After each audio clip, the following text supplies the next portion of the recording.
Our next topic is role of government and regulators in corporate governance. What is the role of government in corporate governance? Numerous corporate scandals in the past several years have fueled widespread debate or proposal for government action.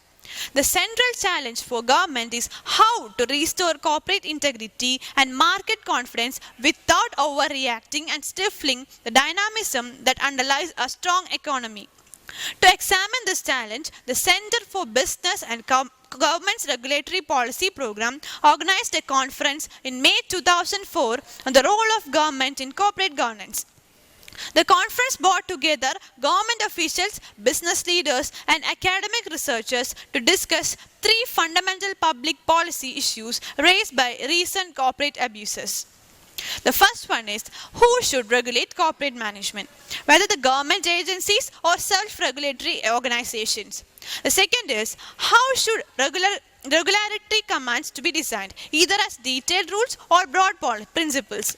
Finally, how should regulation be enforced?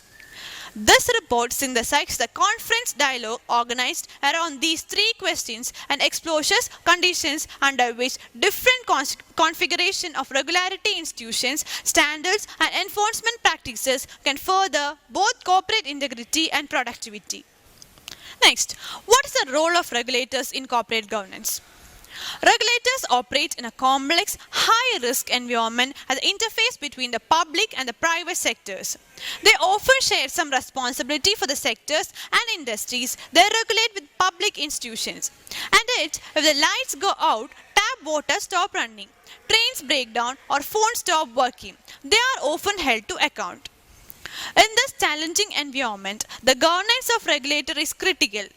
The role of regulator and how it coordinates with other public institutions, the power it is given, and how it is held accountable for exercising these powers are key elements of a governance architecture that needs to be carefully crafted and appropriately implemented if the regulator is to succeed in combining effective regulation with a high level of trust. This report looks at the way in which four regulators, the Australian Competition and Consumer Commission, the Australian Energy Regulator, Portugal's Water and Waste Service Regulation Authority, and the UK official of Rail and Road have addressed these government challenges. The report identifies approaches to implement accountability, transparency, and coordination and helps identify some lessons that can help guide how these principles can be translated into practice.